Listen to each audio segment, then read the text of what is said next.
छत पे बैठता हूँ चाचा हवाई चप्पल पहन के कि मोदी जी का कोई प्लेन आए और मुझे बिठाए और दोनों उड़े, फिर मैं मस्त बगन मत उड़ू मस्त बगन में। क्या नसबंदी करा रहे हैं मोदी?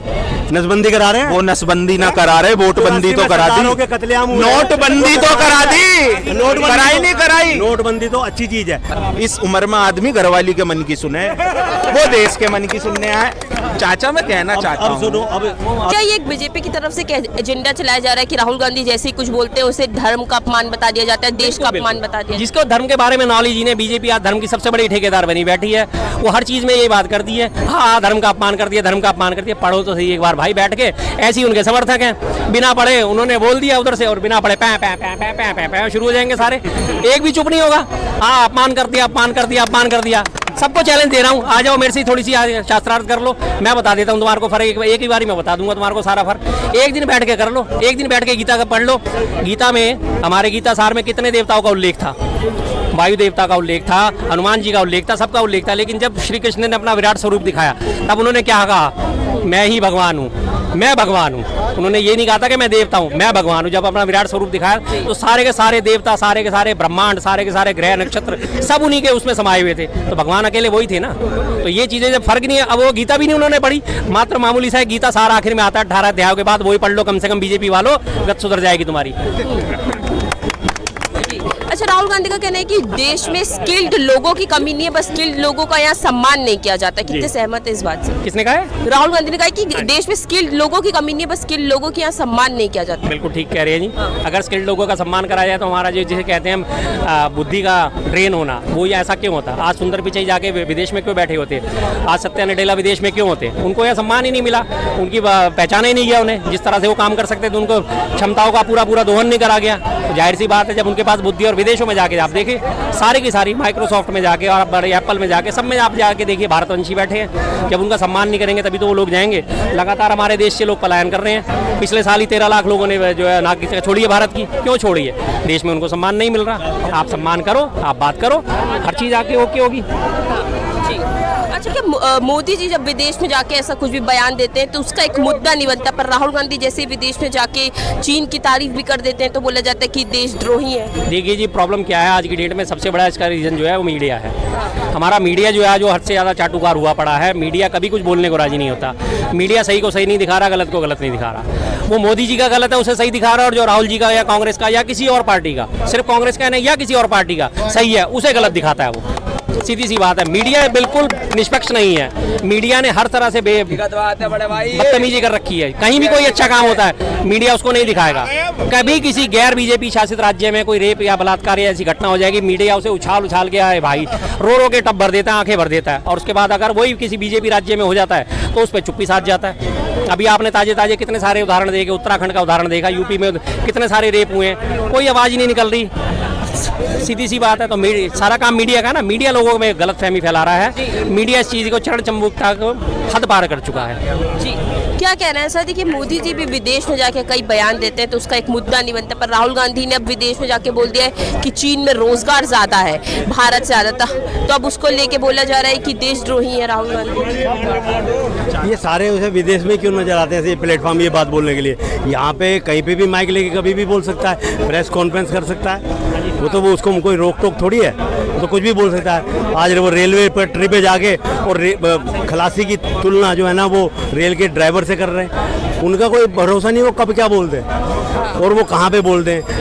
हवाई जहाज में जो पेट्रोल भरता है उसकी तुलना एक हवाई जहाज के पायलट से करने लगे तो उनके जो है ना उनकी थिंकिंग और उनकी जो है ना समझ से बाहर है। वो कहीं कुछ भी बोल सकते हैं, वो कहीं भी चले जाएं। अभी वो जनगणना खुद की जाति का पता नहीं है, अननेसेसरी के मुद्दे। अभी रेलवे स्टेशन पे गए, वहाँ पे रेल की पटरी पे वो खलासी से उसके कंपेयर करने लगे। तो कोई लॉजिक है? कोई ज़मीन और आसमान का कोई लॉजिक है कि वहाँ पे ज़मीन पे वो रहते हैं दलित, आसमान पे दलित क्यों नहीं रहते हैं? कोई जवाब है उनका? मतलब वो हवा में बातें करते हैं, उनकी बातें हवा में ही होती है सारी। बातें करने से ऐसा अहंकार तोड़ा है कि जो कहते थे ना संसद में खड़े होकर, एक अकेला सब पे भारी, आज वो आदमी 38 आदमियों का सहारा लेकर बैठा है। तो ये सोचने वाली बात है चाचा मैं आपको बता दूं, जो आपने कहा कि भाई रेलवे पे, हाँ। रेल ट्रैक पे या कभी मजदूरों से मिलना, हाँ। ये भी मिलना बड़ा, नहीं है, ये मिलना नहीं है, मिलने के अलावा ये उल्टा बड़े सीधा जिगरे का काम होता है। उल्टा सीधा जिस बोलना। आदमी की उम्र हो जाती है ना, वो करता प्लेनों में सफर, और जो आदमी के अंदर जरा जज्बा होता है, जिसके गोड्डों में जान होती है, वो चलता डीटीसी बस वालों के साथ, वो चलता ओला उबर वालों के साथ, वो चलता मोचियों के साथ। जाइए, जब वो चप्पल सिली तो आज वो 10 लाख रुपए की बिक रही है। उस फायदा हो गया ना उस मोची का। हाँ, तो तो टाके लगा के इस आदमी ने कभी 10 लाख रुपए नहीं देखे हो और उसे 10 लाख का ऑफर मिल रहा है चप्पल का। तो ऐसा तो काम करो। तुमने तो हवाई चप्पल वाला हवाई आज मैं बताया था जी बैठेगा। मैं तो रोज छत पे बैठता हूँ चाचा हवाई चप्पल पहन के, कि मोदी जी का कोई प्लेन आए और मुझे बिठाए और दोनों उड़े, फिर मैं मस्त बगन मत उड़ू मस्त बगन में। जवाब दे दी, जवाब। मैं दे देता हूँ, मैं दे रहा हूँ उनकी बात को। ऐसा होता है, हर आदमी का स्टेटस होता है। मान लिया आप प्रधानमंत्री हो तो आप पैदल नहीं चल सकते यहाँ पे। क्यों? क्योंकि अरे यार क्या बात कर रहे हो? तो चल नहीं सकते क्यों? उसके सिक्योरिटी का प्रॉब्लम है। सिक्योरिटी में उनके पास सिक्योरिटी आएगी नहीं पैदल के लिए, प्रोटोकॉल होता है। प्रोटोकॉल होता है, प्रोटोकॉल के उसमें चलते हैं वो।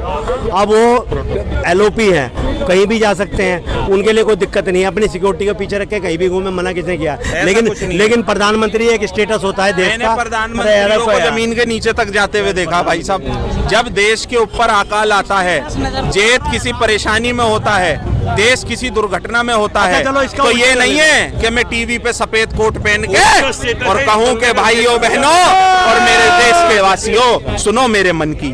इस उम्र में आदमी घरवाली के मन की सुने, वो देश के मन की सुनने आए। चाचा मैं कहना चाहता हूँ, 74 साल का व्यक्ति, मैं कहना चाहता हूँ 70 साल के लोगों को स्वास्थ्य फ्री मिलेगा। एक आदमी जिसकी उम्र खुद 74 साल है, मैं माँ बाप वो कह रहा है कि मैं जो है अपने बुजुर्गों को, तो भैया बुजुर्ग 70 का हुआ 74 का हुआ? पहले तो ये बता दो। बातों का मेरे पास जवाब, एक मिनट मुझे ये बताओ। सारी बातें ठीक है, सब एबिलिटी है उसमें, उसमें भयंकर एक दिव्य दृष्टि भी है, ये भी मान लिया तो भगवान है, तो उसको प्रधानमंत्री क्यों नहीं बनाया? जब सारी काबिलियत है उसमें, क्यों पीछे रह गया वो? प्रधानमंत्री, उसके नाम के आगे प्रधानमंत्री लिख दो, खत्म बात। आ जाओ इधर, राहुल गांधी को भी प्रधानमंत्री तो और भी रहे हैं, फिर 60 तनिक इधर आ जाओ। जिस व्यक्ति ने 4000 किलोमीटर का सफर तय करा हो, कश्मीर से लेकर कन्याकुमारी तक, आप 400 किलोमीटर चल के दिखा दो। बोल तो दिया भाई, आप कह रहे हो उस आदमी में योग्यता है, उसी आदमी की योग्यता है कि 55 से 99 पर पहुंचना, और आपको 352 से 293 पे लाकर खड़ा करना। ये भी बड़े शर्म की बात है। इनमें ये भी काबिलियत है। 175 सीट लेके ये लोग सरकार बना लेते हैं, और आप तो 2 सीट लेकर सेटिंग बनाकर भी बना लेते हो। बना लेते हैं 2 सीट तो उनमें भी है। भाई साहब ने कहा 175 पे भी सरकार बना ली। अंकल ने, मैं भाई साहब नजर आ रहे हैं मुझे, जवान है अंकल जी, कोई दिक्कत नहीं है। ये भी मशरूम खा रहे हैं। मैं ये कहना चाहता हूँ कि 4000 किलोमीटर का दायरा देश का नापना, मैं मणिपुर जाना, हाथरस जाना, लगातार डीटीसी बस वालों से मिलना। भाई हम तो कह रहे हैं प्रधानमंत्री जी का काम अगर एक देश का विपक्ष का नेता कर रहा है तो इसमें दिक्कत क्या है? आप लोग, आपके पेट में क्यों दर्द है? क्यों आप लोग दवाई नहीं ले रहे हो? तो अगर ये ऐसा सपोर्ट कर रहे हैं सरकार को चलाने में, और सरकार को कोई कहीं कमी रह जाती हो उसको मतलब एक तरह से उनकी नॉलेज में लाना है, तो ठीक है, अच्छी बात है। विपक्ष अगर ऐसा कर रहा है तो राहुल गांधी तो कह रहे हैं विपक्ष में रह के सरकार चला रहे हैं। तो उसको जब वो घूम रहा है 4500 किलोमीटर या जितने भी है उसने करे हैं, बहुत अच्छी बात है। सपोर्ट करे, कोई बात नहीं, सरकार को जहाँ अच्छा काम करे वहाँ सपोर्ट करे। देश में सर इससे भी पहले प्रधानमंत्री आए हैं, माननीय स्वर्गीय इंदिरा गांधी जी भी इस देश की प्रधानमंत्री रही, जवाहरलाल नेहरू भी प्रधानमंत्री रहे, और भी अनेक रहे। क्या उन सबका यही योग्य था जिस तरीके से पिछले 10 साल से देश को चलाया जा रहा है? बताइए। क्यों नहीं है? बताओ मेरे को, क्यों नहीं है? मेरे को बताओ क्यों नहीं है? क्या नसबंदी करा रहे हैं मोदी?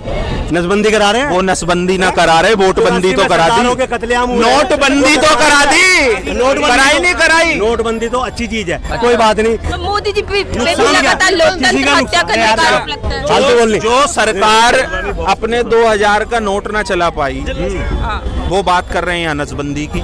आप थे उस टाइम? नहीं थे। हाँ मैं था, क्यों नहीं था, मैं नसबंदी में था। अरे टीचरों को तनख्वाह नहीं मिली है। गवर्नमेंट जो जॉब करने वाले थे उनको टारगेट दिया जाता था कि तुम अगर 10 बंदे अगर इस महीने नहीं लाए तो तुम्हारी 1 महीने की तनख्वाह नहीं मिलेगी। ये हाल तो इसका था इंदिरा गांधी का। अच्छा, समझ रहे बात को? उसी इंदिरा गांधी के हाल में आप लोगों ने अपनी जवानी का जीवन जिया, उसी इंदिरा गांधी के स्कूलों में पढ़े। क्यों आपने उस टाइम पे मोदी जी को नहीं पुकारा? वो कौन से स्टेशन पर कब केतलियों की तैयारियां कर रहे थे? भाई आप एक बात बताओ, भाई साहब ने कहा, अंकल जी ने कहा, महादेव ने कहा, गुरु जी ने कहा, ज्ञानी मैं कहना चाहूंगा इन्हें, इनसे पूछना चाहिए कि इन्होंने इंदिरा जी का कहा इमरजेंसी। आज तो देश में डेली इमरजेंसी है। और भी बहुत सारी है, कोई इमरजेंसी भाई अगर कोई बहन बेटियों के ऊपर लाठियां भाजने का काम होता है, रेप होते हैं, तो ये क्या ये इमरजेंसी नहीं है? भाई बताइए, आज अभी वक्त की आज़ादी देश में लोगों को कहाँ मिल रही है? भाई मीडिया पे रोक, जिस तरह ईडी सीबीआई का गलत दुरुपयोग, बड़े बड़े नेताओं को चुनाव से पहले जेल में डालना, तो आप तो उसी दोहराई पे चल रहे हो। आप बात कर रहे हो इमरजेंसी की। ये आज भी तो लोकतंत्र की हत्या मीडिया हुई की थी। देन है कि इन्हें आज ये भी याद है कि इन्होंने इतने 1000 किलोमीटर की यात्रा करी। मीडिया उन्हीं के साथ थी। जिस मीडिया को ये बताते हैं कि मोदी मीडिया है, ये इन्हीं के साथ थी। सारे किटकिट की भी हो गई थी। और वो कांड हुए हैं राजीव गांधी में, तो सन 84 में सरदारों का कत्लेआम हुआ है। अच्छा, सरदारों का कत्लेआम हुआ है सन 84 में। और इससे भी ज्यादा जब ये नसबंदी कराई थी इंदिरा गांधी ने, गवर्नमेंट एम्प्लॉय को टारगेट दिया जाता था कि तुम्हें 10 आदमी हर महीने लेके आने हैं नसबंदी के लिए। मैडम एक चीज होता है, मैं भी उस समय नौकरी में था 75 में, ठीक है जी। सुन लो, हमारे ऊपर ऐसा कोई नहीं था कि तुम्हारे को 10 केस लाने तुम्हारी इंक्रीमेंट होगी या कुछ होगी। सिर्फ ये था कि जिनको नई नौकरी मिल रही थी ना कॉन्ट्रैक्ट पे या रेगुलर, उनको 1 मिनट उनको ये कहा था कि आपको 5 केस लाने हैं। हमें वर्किंग एम्प्लॉय को कुछ नहीं बोला था। I was in government service, I retired as government officer 1975 में। मैं 1973 से नौकरी कर रहा हूँ, 40 साल 1 महीना नौकरी करी है। ये वाली गलत है। जहाँ तक तो 1984 का अनफॉर्चुनेट है, तो 2002 का नहीं बोलेंगे। अच्छा, राहुल गांधी का कहना है कि 24 के चुनाव के बाद अब जनता के बीच में डर खत्म हो गया है मोदी जी को लेकर। हाँ तो हो ही गया। पहले कोई ऐसे खुल के बोलते थे? पहले एमपी एमएलए छोड़ के जाते थे। शर्मा जी आ जाओ, आप आ जाओ। पहले दुकान रोड पे चल रही थी प्यार की, बिल्कुल। अब पार्लियामेंट में बैठा दिया, वो प्यार की दुकान चल रही। अब बताओ, अब पार्लियामेंट से कौन निकाले? प्यार की दुकान चल रही। अब वो कह रहे प्यार की, नफरत दुकान नहीं चलने देंगे। वो कह रहे प्यार की, वो पार्लियामेंट में जाकर बैठ गए, सड़क पे घूम रहे थे। अब वो सीधी सीधी प्यार की दुकान वहीं से चला रहे हैं। तो भैया, जिस सत्ता जिसके पास है उसी से सब पूछा जाता है। बाकी जो पंगु हैं उनसे नहीं पूछा जाता है। तो